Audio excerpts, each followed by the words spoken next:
গ্যালারিতে অনেক ভিডিও পড়ে আছে, এখনো এডিট হয়নি, শুধু এই কারণটার জন্য। ভাই সাহেব কতদিন পর খেলছি। এই ভিডিওটা কোথায় শ্যুট করেছি না করেছি পুরোটাই দেখতে পাবে এই ভিডিওতে, দেখতে থাকো ভিডিওটা শেষ পর্যন্ত, সমস্ত কিছু শেয়ার করব। তো এখন আমি ছোট হয়ে গেছি, বড় হইনি, ঠিক আছে, তাই বাচ্চার সাথে নাচতে নাচতে যাচ্ছিলাম। তো আজকে আমি চলে এসেছি, কোথায় যাচ্ছি ভিডিওটা দেখো দেখো বলবো। তো আমার ভিডিওটা শুরু হচ্ছে এখান থেকে। সকালবেলায় মন মেজাজ একদম ভালো ছিল না। কেন ভালো ছিল না? যারা আমার আগের ভিডিওগুলো দেখেছো তারা তো নিশ্চয়ই জানবে, এবার যারা নতুন আছো তারা একদমই জানবে না। তো সকালবেলায় আমি অনেক কান্নাকাটি করেছিলাম, ভিডিও আপলোড করেছিলাম কান্নাকাটির। এই 2-3 দিন ধরে যা আমার অবস্থা সেটা তো বেশিরভাগ মানুষ জানেই, যেহেতু আমার 1 মিলিয়ন ভিউজ চলে গেছে কান্নাকাটির ভিডিওতে। 1 মিলিয়ন মানে 10 লাখ ভিউজ। তো সকালবেলায় অনেক কেঁদেছিলাম সেদিনকে। আমি যেদিন আমি কান্নাকাটি করেছিলাম সেদিনকার তারিখ ছিল 3 ডিসেম্বর 2024, আর আজকে আমি ভিডিওটা ভয়েস ওভার করছি 6 ডিসেম্বর 2024। আর তোমরা আমার এই ভিডিওটা ক তারিখে দেখছো সেটাও কিন্তু নিশ্চয়ই জানিও, যেহেতু আমি 7 ডিসেম্বর 2024 ভিডিওটা আপলোড করতে পারি, ঠিক আছে। যে এই কয়দিন ধরে একদমই মন মেজাজ একদমই ভালো ছিল না। সেই দিনকার মানে 3 তারিখে আমি অনেক কান্নাকাটি করেছিলাম সকালবেলায়, 2 তারিখেও রাত্রেবেলায় অনেক কান্নাকাটি করেছিলাম। সকালবেলায় না অনেক মনটা খারাপ লাগছিল 3 তারিখে।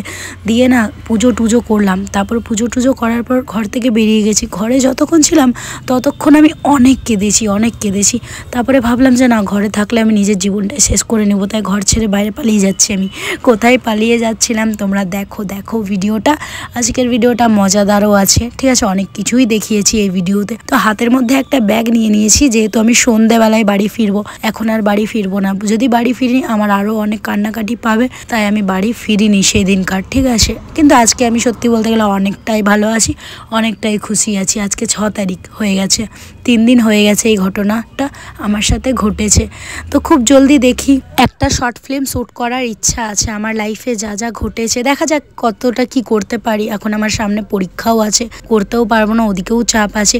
তো এই জুতোটা তোমরা জিজ্ঞেস করছিলে, মানে এই হিলটা যে ক টাকা দাম নিয়েছে, এটার দাম নিয়েছিল 400 কত টাকা নিয়েছিল বেশ ঠিক মনে নেই। অফলাইন থেকে নিয়েছিলাম, শ্রীলেদার থেকে আমাদের এখানেই আছে। তো যে দেখো এটা এখানে প্যান্টালুন্স, এখানে আমরা কালকে সিনেমা দেখতে এসেছিলাম। কালকে বলতে ডিসেম্বরের 2 তারিখে আমি আমার বয়ফ্রেন্ডের সাথে এখানে সিনেমা দেখতে এসেছিলাম। আমি, আমার একটা ভাই, ঠিক আছে, আমরা 3 জন মিলে সিনেমা দেখতে এসেছিলাম। এত জলদি যে আমাদের সম্পর্কটা ভেঙে যাবে সেটা আমি একটুও ভাবিনি, ঠিক আছে।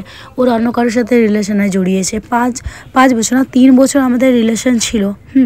একটা আমি ওকে চান্স দিয়েছিলাম যে তুমি লাইফে কিছু একটা করো। আমি আমার লাইফে অনেকটা এগিয়ে গেছি, কিন্তু ও এগোতে পারেনি। তো যাই হোক, এই যে দেখো কালিমা, জয় কালিমা, সবাইকে ভালো রেখো। যারা যারা আমার এই ভিডিওটা দেখছো সবাইকে ভালো রেখো কালিমা, আর আমার জীবনটা অনেকটাই সুন্দর হোক। হ্যাঁ, লাইফে যেটা ইচ্ছা সেটা যেন খুব জলদি করতে পারি।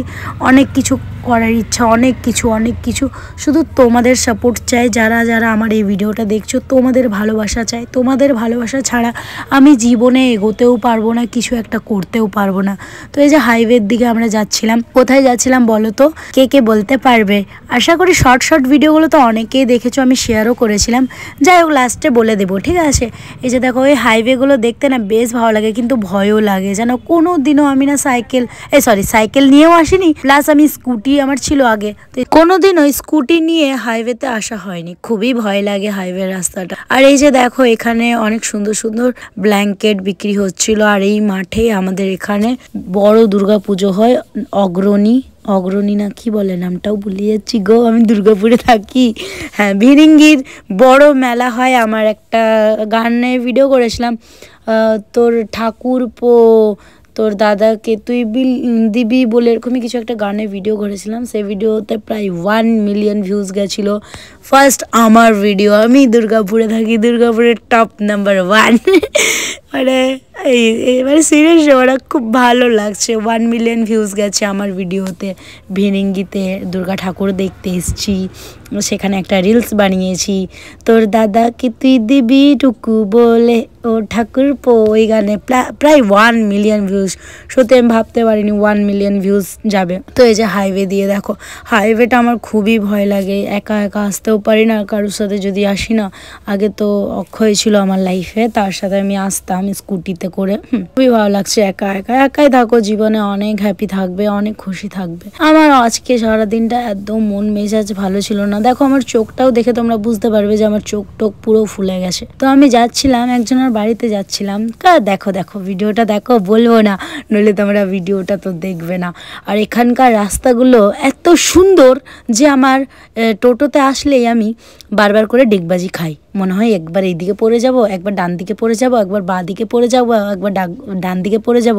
এই যে দেখো এত গর্ত এই রাস্তাগুলো, না কি আর বলবো। হ্যাঁ, টোটোওয়ালা তো আসতেই চাইছিল না। আমি বললাম চলো দাদু চলো চলো, 70 টাকা ভাড়া দিলাম। আর কিছুক্ষণের মধ্যেই আমি পৌঁছে যাব। সত্যি এই রাস্তাটা দেখে আমার মাথা খারাপ হয়ে যাচ্ছিল। টোটোর মধ্যে মাথাটা ঠেকিয়ে একটুখানি বসছিলাম, বারবার এত জোর ঠোকা লাগলো না যে কি আর বলবো। তারপরে ভাবলাম না না আর বসবো না বাবা, টোটোর মধ্যে মাথা ঠেকিয়ে স্ট্রেট ভাবেই বসে থাকলাম আমি। আর কিছুক্ষণের মধ্যে আমি চলে আসবে প্রিয়া সাউয়ের বাড়ি, মানে পৌঁছে যাব প্রিয়া সাউয়ের বাড়ি। কে প্রিয়া সাউ? দাঁড়াও দেখবে। আজকে জানো আমাকে অনেকবার ফোন করেছিল, আমি ওকে ব্লক করে দিয়েছিলাম। তাও আমি বললাম তুই আর ফোন করিস না আমাকে, তুই তোর মতো থাক। তো এখানের ওয়েদারটা না বেশ ভালো লাগছিল, সেটাই আমি বলছিলাম। এখানে ওয়াও, ও ভাই সাব, এইটাই বলছিলাম ওয়েদারটা দেখে। তো এই যে এই দেখো প্রিয়া সাউ, আর এটা হচ্ছে ওর দিদির মেয়ে। আমি ভাবতাম এটা ওর দিদির মেয়ে নয়, ওর নিজের বোন, এটা ভাবতাম। ঠিক আছে, আমি দিদি ফিদির কথা ভাবিনি, আমি ভেবেছিলাম ওরা দুটো একসাথে, দুটোই ছোট ছোট বোন। কিন্তু আজকে আসার পর জানলাম যে না, ওটা প্রিয়া আমাকে বললো যে এটা আমার দিদির মেয়ে। দিদি, আমাকে দিদি বলে প্রিয়া, ঠিক আছে, বলছে ওটা আমার দিদির মেয়ে, আমার বোন নয়, আমার নিজের বোন নয়, এটা আমার দিদির মেয়ে। বলে বাহ বাহ, ভালো ভালো। দিয়ে আমরা এখানে একটুখানি হেঁটে হেঁটে যাচ্ছিলাম, আর ওই বাচ্চাটাকে বললাম যে বুনু, ছোট বাবু আমার এই ভিডিওটা করে দে। দিয়ে ভিডিওটা করে দিল বাচ্চাটা। প্রিয়া আর আমি যখন হেঁটে হেঁটে যাচ্ছিলাম, তারপরে এই ভিডিওটা করছিল প্রিয়া। আর কিছুক্ষণের মধ্যে প্রিয়ার বাড়িতে ঢুকে যাব। ঘরে যতক্ষণ বসেছিলাম ততক্ষণ মনটা অনেকটাই খারাপ লাগছিল। কিন্তু তো এই যে দিদিরা এখন উকুন মারছিল বসে বসে, এই যে দেখো। বলো কিছু বলো। কি বলবো, আমি কিছু বলি না। আর এই যে প্রিয়ার মা। ঘরে এসে পরে দেখছি এখানে প্রিয়ার মা রান্না বান্না করছিল। আর এই যে প্রিয়ার দিদি, ওর খুব মন খারাপ, কি জানি কি ফোনের নিয়ে মন খারাপ। তো এগুলো আমাকে খেতে দিয়ে দিয়েছে। আমি বললাম আমি এতগুলো বিস্কুট খাবো না, আমি অত বিস্কুট খাই না। প্রিয়াকে বললাম প্রিয়া তুলে নাও, দিয়ে প্রিয়া তুলে নিল। এই যে দেখো প্রিয়া এখানে কি বলছিল কি জানি মনে নেই, কিন্তু সেদিনকে বিশ্বাস করো অনেকটাই মনটা খারাপ ছিল। তো এখানে প্রিয়াকে আমি অনেক কিছু শিখিয়েছিলাম যে কিভাবে ভিডিও করবে না করবে। প্রিয়া না সেরকম ভাবে জানে না ভিডিও করতে। ও আমার পদ্মা আছে না, আমার ছোট বোন পদ্মা, ওর থেকে 1-2 বছরের বড়, বেশি বড়ও না। আর ভিডিওর এডিটিং ব্যাপারে, ভিডিও শুট করার ব্যাপারে সেরকম একটা জানে না। তো এখানে ছোট একটা বাচ্চাটাকে আমি কোলে নিচ্ছিলাম। এই ভিডিওটা অলরেডি অনেক আগে আমি ফেসবুক আইডিতে আপলোড করে দিয়েছি, ঠিক আছে। প্রত্যেক দিন ভাবছি ভিডিওটা ফুল আপলোড করে দেবো জলদি করে, কিন্তু আজকের তারিখ হয়ে গেল। ক তারিখ বলো তো, কে বলতে পারবে? বলো আমি বলে দিচ্ছি, দাঁড়াও। আজকের তারিখ হচ্ছে 8 ডিসেম্বর 2024। আজকের তারিখ হচ্ছে 8 তারিখ, ঠিক আছে। প্রত্যেক দিন অল্প অল্প করে ভয়েস দিচ্ছি আর অল্প অল্প করে এডিট করে রাখছি। তোমরা জানোই আমার মনের অবস্থা খুব একটা ভালো নেই। তারপর দেখছি যে না, গ্যালারির মধ্যে যখন এতগুলো ভিডিও করা আসে, আপলোড করে দিতে কি আছে, আপলোড করেই দিই। তো তাই আমি ভাবলাম একটুখানি আজকের মধ্যেই আমি ভিডিওটা আপলোড করব। তোমরা ক তারিখে এই ভিডিওটা দেখছো অবশ্যই কমেন্টে জানিও। আর এই বাচ্চার ভিডিওটা আমি অলরেডি আমার পেজে আপলোড করে দিয়েছি। ইট ইজ মাধবী লাইভ 20, আমার ফেসবুক আইডির নাম, ঠিক আছে, ফেসবুক পেজের নাম। তোমরা গিয়ে ফলো করতে পারো, আর তোমরা দেখেও নিতে পারো এই বাচ্চাটার সাথে আমি কি গল্প করেছিলাম না করেছিলাম, ঠিক আছে। তো দেখতে দেখতে অনেকটাই দুপুর হয়ে গেছে। দুপুরবেলায় প্রিয়ার মা আমাকে খেতে দিয়েছে। কাকিমাকে বললাম কাকিমা আমি এত ভাত খাবো না, বেকার নষ্ট করব, তো তুমি তুলে নাও। তো তুলে নিচ্ছিল। কাকিমাকে বললাম অল্প দাও, যদি লাগে তাহলে আমি আবার চাইবো। দুপুর 1টার সময় খাওয়া দাওয়া করার পর এখন প্রায় 3:30 বেজে গেছে। তো এবার যাচ্ছিলাম আমরা একটুখানি রিলস ভিডিও বানাতে। কোথায় যাচ্ছিলাম, এই বাচ্চাটা বলছে দিদি আপ মেরে সাথ চলো। তো এখানে বললাম চলো আমরা এরকম করে নাচতে নাচতে যাবো। তো বাচ্চাটাও আমার সাথে ওরকম করে নাচতে নাচতে যাচ্ছিল। খুবই ভালো বাচ্চা, ঠিক আছে। আমাকে বলছে দিদি আজ আপ রহো না হাম লোগ কা ঘর মে রহো না। আমি বললাম ঠিক আছে থাকবো, দিয়ে রাজি হয়েছিলাম। দিয়ে তারপর থাকতে পারিনি, কারণ ওর মা আছে না, প্রিয়ার মা কোথায় গেছিলো, একটা বাড়িতে নিমন্ত্রণ ছিল, তাই ও কাকিমাটা চলে গেছিলো। আর এখানে প্রিয়ার বাড়ির সামনেই এখানে বেগুনের বাগান না কি বলে, ক্ষেত বলে ওদের ভাষায়, আমাদের বাঙালির ভাষায় কি বলে আমি জানি না।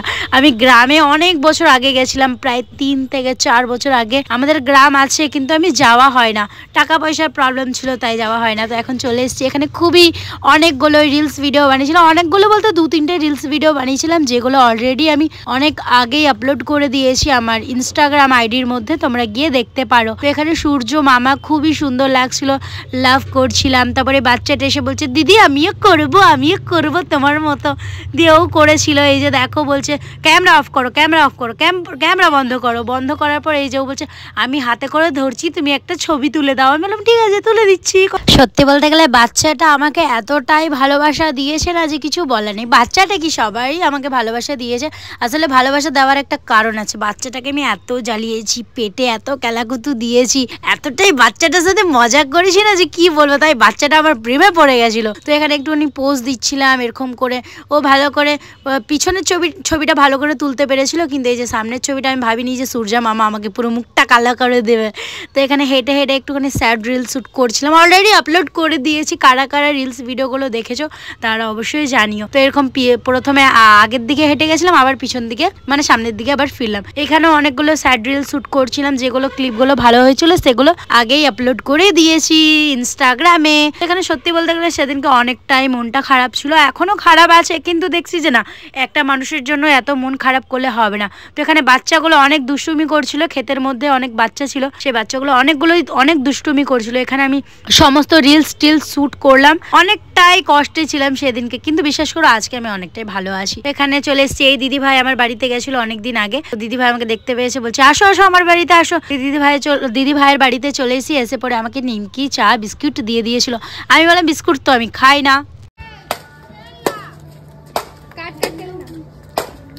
ভাই সাহেব কতদিন পর খেলছি, কতদিন পর ব্যাডমিন্টন খেলছি, প্রায় 3-4 বছর হয়ে গেল খেলা। এত সুন্দর শট দিচ্ছে, আমি তো বিশ্বাসই হচ্ছে না, আমি তো ভাবলাম পারবোই না।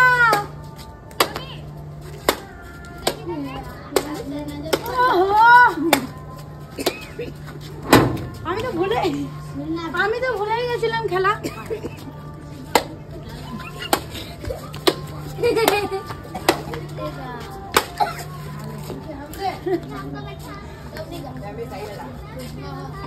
যেদিনকে আমি এই ব্যাডমিন্টনটা খেলছিলাম না, সেদিনকেও আমি অনেক কেঁদেছিলাম। আর আজকে দেখো আমার ভয়েসটা শুনে আশা করি তোমরা বুঝতে পারছো। ভাবছি যে না কেন কাঁদবো আমি, জানো এমন অবস্থা হয়ে গেছিলো না, মরা অবস্থা হয়ে গেছিলো। তাই ভাবছি না একটা মানুষের জন্য আমি কেন এত কষ্ট পাবো, সে যখন অন্য মানুষের সাথে ভালো থাকতে পারে আমি কেন থাকতে পারবো না। ব্যাডমিন্টন খেলেছি, ভিডিওস বানিয়েছি, ভালো ভিডিও বানিয়েছি, খারাপ ভিডিও বানিয়েছি, কেঁদেছি, কিন্তু এত তো আর ভিডিওতে শেয়ার করা যায় না। কান্নাকাটি, বারবার করে কান্নাকাটি ভিডিও। কিন্তু তোমরাও আমাকে অনেকটাই ভালোবাসা দিয়েছো, তোমরাও আমাকে বলেছো যে দিদি কেঁদো না। প্রায় 1 মিলিয়ন ভিউজ চলে গেছে ওই কাদার ভিডিওতে। কিন্তু তোমরা যা কমেন্ট করেছো না, ওই কমেন্টগুলো আমি পড়ে না সত্যি আমি অনেক কেঁদেছিলাম। বিশ্বাস করবে কিনা জানি না, কিন্তু আমার কান্নার ভিডিওগুলো দেখে তোমরা আশা করি বিশ্বাস করতে পারো, না বিশ্বাস করার কিছু নেই। তো ব্যাডমিন্টন খেলার পর এখানে চলে এসেছি প্রিয়ার বাড়িতে। আবার ওর মাকে আমি বলেছিলাম কাকিমা আমি তোমাকে পাস্তা বানিয়ে খাওয়াবো, কিন্তু আমি খাওয়াতে পারলাম না, অলরেডি কাকিমাই আমাকে খাওয়ালো। এখানে পাস্তাটা কিন্তু দারুণ ছিল, পাস্তা বানিয়েছিল আর কফি। বললাম কাকিমা কফি বানাও, কফি তোমরা তো চা খাও, আজকে কফি বানাও। তো কফি আর পাস্তা খাচ্ছিলাম, খেতে কিন্তু দারুণ ছিল, যেমন আমি বানাই সেরকমই খেতে ছিল। সত্যি কাকিমা অনেক ভালো হয়েছিল পাস্তাটা খেতে। তুমি এই ভিডিওটা দেখে থাকলে কমেন্ট করবে, ঠিক আছে? আর সবাই একটু প্রিয়ার আইডিটা ফলো করে দিও, আমি স্ক্রিনশট দিয়ে দিলাম মোবাইলের স্ক্রিনে। তো আমি এবার বাড়ি যাচ্ছিলাম, প্রায় বিকাল হয়ে গেছে, বিকাল কি রাত হয়ে গেছে, এখন প্রায় রাত 9:30 বাজে। অনেক কেঁদেছিলাম, এখনো মনটা খারাপ হয়ে গেছিলো, মনের ভিতরটা কেমন ধাকপাক করছিল। দেখছি যে না মন কেন খারাপ করব, মনটাকে শক্ত করতে হবে। দিয়ে বাড়িতে এসে হাত পা ধুয়ে, তারপর হাত পা ধোয়ার পর এখানে পুজো করতে লেগে গেলাম যে না ভগবান আছে, তো ভগবান যা করে ভালোর জন্য করে। আর তোমরাও তো আমাকে কম সাপোর্ট করোনি, তোমরাও তো আমাকে কম বোঝাওনি, তোমরাও তো হয়তো আমার বাড়িতে আসতে পারোনি, কিন্তু মেন্টালি তোমরাও কমেন্ট করে আমাকে ফুল সাপোর্ট করেছো, বলেছো দিদি কেন কাঁদছো, অন্য কেউ আসবে, কিন্তু বিশ্বাস করো আমার অন্য কাউকে চাই না, অন্য কোনো মানুষকে চাই না, আমার ওকে চাই আমার। কিন্তু এখন আর চাই না, ঠিক আছে। তো এখন পুজো টুজো করছিলাম আর এখানে পদ্মা ভিডিওটা শ্যুট করে দিচ্ছিল। সত্যি বলতে গেলে মা মনসা আমার সাথে যা করে ভালোর জন্যই করে। তোমরা যারা যারা আমার এই ভিডিওটা দেখছো তারা কোথা থেকে দেখছো অবশ্যই কমেন্টে জানিও। এই ভিডিওটা আমি 8 তারিখেই আপলোড করব, যেহেতু 8 তারিখে পুরোপুরি ভয়েস ওভার হয়ে গেল। প্রত্যেক দিন ভাবছিলাম করব করব করব, তো পুজো টুজো করার পর আমার মা বললো নে একটুখানি চা খেয়ে নে, তো চা খাচ্ছিলাম। আচ্ছা তোমরা যারা যারা আমার ইউটিউব চ্যানেলটা সাবস্ক্রাইব করোনি তারা অবশ্যই সাবস্ক্রাইব করে দিও। আজকের এই ভিডিওটা এখানে শেষ করলাম। রাত্রেবেলায় আবার দুধ খেয়েছিলাম আমি সেই দিনকে। তো যাই হোক, টাটা, এই ভিডিওটা এখানে শেষ।